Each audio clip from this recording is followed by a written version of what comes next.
Je voulais quand même parler du comité national Longe-Côte. Ce comité national Longe-Côte qui est un collectif d'une douzaine de personnes qui a regroupé en son sein différentes régions et différentes personnes impliquées à la Fédé depuis longtemps. Je voulais simplement dire moi je ne suis pas payé pour le dire, hein, je le dis vraiment avec toute la distance nécessaire. C'est vraiment une belle équipe et c'est des personnes qui réfléchissent vraiment à long terme et qui ont une vision. Rien ne se fait dans l'hystérie. Il y a des décisions à prendre. Il y a beaucoup de questions, énormément de questions qui arrivent de tous les clubs. Mais voilà, je pense autour de la table, il y a une vraie intelligence. Il y a des gens qui posent les choses et qui réfléchissent et qui font évoluer, pour moi, la pratique aussi dans le bon sens. Alors c'était la crainte, hein, parce que il y a eu à un moment donné un Longe-Côte et une marche aquatique, on y reviendra. Et je vais vous expliquer aussi pourquoi on a réussi à faire la synthèse des deux et sur quel accord aussi. Parce que c'est important qu'on ait une vision commune de ce que c'est notre pratique. On ne crée pas un sport en France s'il n'y a pas un réel consensus sur une définition de pratique.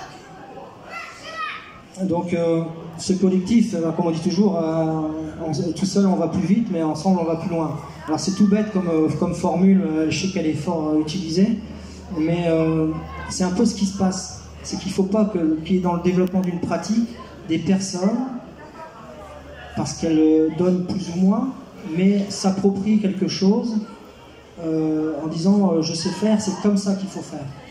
S'il y a un collectif autour du développement d'une pratique, c'est parce qu'il faut plusieurs intelligences, plusieurs raisonnements qui valident ou pas un sentiment que ça peut être le bon axe de développement. Ça, c'est vachement important. Moi, je me suis toujours défié de ça en disant voilà, c'est pas parce que, entre guillemets, j'ai conçu la pratique que je la connais mieux que quelqu'un d'autre. Parce qu'il y a des longeurs de longue date, qui ont une autre vision peut-être que moi de ce que c'est le Longe-Côte, mais on s'y retrouve quand même. Mais personne ne peut effectivement se dire voilà, je vais faire comme ça à ma sauce et appeler ça Longe-Côte marche aquatique. Maintenant, ça répond vraiment à des critères d'encadrement, de formation, d'animation, je dirais encore de technique, hein, on en reparlera. Mais il faut savoir de quoi on parle. On est en train de créer un nouveau sport, c'est pas rien, c'est un vrai sujet qui mobilise depuis plus de 10 ans beaucoup de personnes. C'est pour ça aussi qu'il y a cet engouement qui peut se perpétuer. Mais je veux dire, il y a un vrai travail derrière. Je ne vais pas te dire merci les bénévoles et tout va bien, merci les cadres techniques et tout va bien. Moi, je vois autour de moi vraiment des personnes mobilisées et qui travaillent. Alors, pour revenir justement à cette fédération, ce collectif,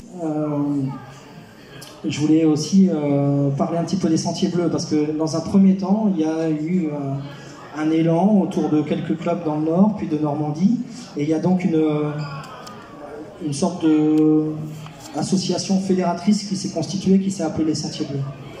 Alors ces Sentiers Bleus, ils avaient pour but d'harmoniser une pratique, aussi d'en définir un peu les cadres. Ils avaient surtout pour but de réunir plusieurs clubs et de dire voilà, on parle de la même chose. Alors on a œuvré pendant 5-6 ans, et tout en voyant se développer sous une autre appellation, marche aquatique, on a vu se développer une forme de pratique très proche du Longe-Côte, bien qu'elle s'en écartait un peu parce qu'il n'y avait pas ces ustensiles de propulsion. C'était un vrai sujet, parce que s'il n'y avait pas eu un accord autour de l'utilisation des moyens de propulsion, je pense qu'il y aurait actuellement un Longe-Côte qui vivrait sa vie avec une propre entité, peut-être encore les Sentiers Bleus, et de la marche dans l'eau, ça s'appelle la marche aquatique. Alors si on s'est entendu sur Longe-Côte marche aquatique, c'est qu'on s'est entendu sur une même... le Longe-Côte ne se résume pas, et ne se résumera jamais à marcher dans l'eau. Voilà. Une fois que c'est admis, ça n'empêche pas les gens d'aller dans l'eau marcher, ça n'empêche pas ceux qui veulent prendre une pagaie de la prendre, de prendre des palmes de bras de la prendre des plaquettes, voilà. Mais par contre, on sait de quoi on parle. Et il n'y a pas deux familles, il y a bien une seule famille. Marche aquatique Longe-Côte, ça veut dire la même chose. Voilà. la délégation, puisqu'on est dans les D. Cette délégation, elle a été accordée à la Fédération française en 2013. Donc c'est finalement encore assez récent, 2013. Une délégation, alors je ne sais pas, on me pose une question peut-être. De randonnée. Oui, c'est la Fédération française de randonnée qui est délégataire. Et donc qui a la main sur les contenus de formation, les propositions de formation, à la fois pour bénévoles, mais aussi professionnels. On reviendra sur la formation dans son ensemble.